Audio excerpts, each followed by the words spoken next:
હાલ ચોમાસાની સિઝન શરૂ થઈ છે, પરંતુ કેટલીક જગ્યાએ જોઈએ તેવો વરસાદ ન વરસતા ડાંગરનું વાવેતર કરનાર ખેડૂતો મુશ્કેલીમાં મુકાયા છે.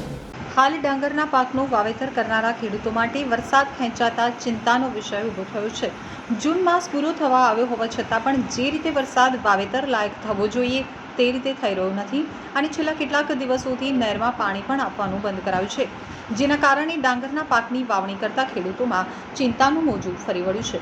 હાલમાં ચોમાસા ઋતુની શરૂઆત થઈ હોવા છતાં વરસાદ પડવાના કોઈ સંકેતો જણાતા નથી. ખેડૂતોએ ચોમાસુ પાક માટે ડાંગરનું ધરું નાખેલ છે અને આ ધરું માટે નહેરના પાણીની તાત્કાલિક વ્યવસ્થા કરવામાં આવે તેવી માંગ કરી છે. તેમાં અમારા વિસ્તારના ખેડૂતો ડાંગર પકવતા હોય તે ધ્યાને લઈ નહેરમાં પાણી વહેવડાવવામાં આવે તો તમામ ખેડૂતોને ડાંગરના પાક માટે સગવડ ભર્યું રહેશે. આ વર્ષે ઉકાઈ જળાશયમાં પૂરતા પ્રમાણમાં પાણી હોવાથી ખેડૂતોની માંગણી મુજબ તાત્કાલિક ધોરણે પાણી વહેવડાવવામાં આવે તેવી માંગ ખેડૂત સમાજ દ્વારા કરવામાં આવી છે. રાજ્ય વન પર્યાવરણ મંત્રી મુકેશ પટેલે જણાવ્યું છે કે ખેડૂત સમાજ દ્વારા માત્ર ને માત્ર પ્રસિદ્ધિ મેળવવા માટે આ પ્રકારનો પત્ર લખાયો છે.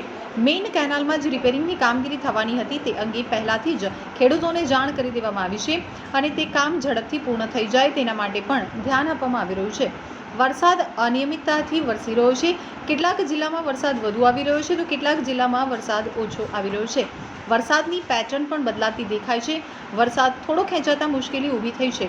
ઉકાઈ ડેમમાં હાલ પાણીની સપાટી 306 ફૂટ જેટલી છે, એટલે કોઈ પણ પ્રકારની ચિંતા પાણીની ઊભી થાય તેમ નથી. જે કેનાલનું કામ ચાલુ છે તે પણ ઝડપથી પૂર્ણ થઈ જશે. પહેલાં તો આપના માધ્યમથી હું દરેક લોકોને કહેતી કંઈક ને કંઈક ખેડૂત સમાજ પત્ર લખીને હલકી પ્રસિદ્ધિ લેવા માગે છે. ખરા અર્થમાં ખેડૂતના હિતેચ્છુ તો આ સરકાર છે અને સરકારે જે રીતે ઉનાળો ડાંગર માટે જે સતત કેનાલ વેવરાવીને જે આ સૌ પ્રથમવાર દક્ષિણ ગુજરાતની અંદર રેકોર્ડ બેક, હું ખાલી એમાં ઓલપાની વાત કરું 200 કરોડનું ડાંગર તો ઓલપામાં સૌ પ્રથમવાર ડાંગરનો પાક પાક્યો છે. સાથે સાથે બીજા તાલુકાઓની અંદર પણ અને ખાસ કરીને દક્ષિણ ગુજરાતની અંદર પણ જે ડાંગર બનાવતા ખેડૂતો છે એના માટે અમે એક પણ દિવસ કેનાલ બંધ રાખ્યા વિના અમે પાણી આપ્યું. એના કારણે કેનાલની અંદર લીલું પ્રમાણ ખૂબ થઈ ગયું હતું. સાથે સાથે કોઈક જગ્યાએ કેનાલ ડેમેજ પણ થઈ હતી. મેઇન કેનાલનું રિપેરિંગ કામ હાલ ચાલી રહ્યું છે. 5-7 દિવસથી આ કામ ચાલતું છે.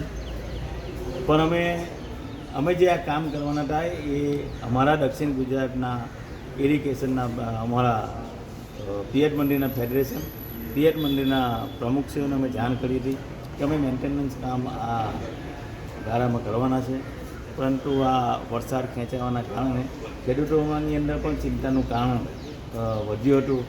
એટલા માટે અમે આ જલ્દીથી જલ્દી આ કામ પરિપૂર્ણ કરીને લો લેવલ પર પણ અમે પાણી પહોંચાડશું 2 થી 3 દિવસની અંદર.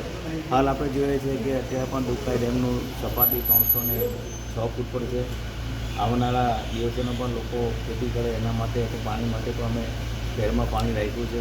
પરંતુ જોઈએ છે કે જે રીતે વરસાદ એની અનિયમિતતાને કારણે અમુક જિલ્લામાં વરસાદ પડે છે, અમુક જિલ્લામાં ખૂબ ઓછો પડે છે. ઓલપાની વાત કરું લગભગ 2 ઇંચ જેટલો 2 દિવસ પહેલાં વરસાદ પડ્યો. આમ જે જિલ્લાઓમાં વરસાદની અનિયમિતતાને કારણે ખેડૂતો પણ ચિંતામાં છે. સાથે સાથે જે રીતે સરકાર ખેડૂતોને મદદ કરી રહી છે ને આ સરકાર ખેડૂતોની સરકાર છે. અમારા મુખ્યમંત્રી શ્રી ભૂપેન્દ્રભાઈ પટેલ સાહેબે કીધું છે કે આપણી પાસે પાણી જેટલું હશે એટલું અમે ખેડૂતોને અમે પહોંચાડીશું.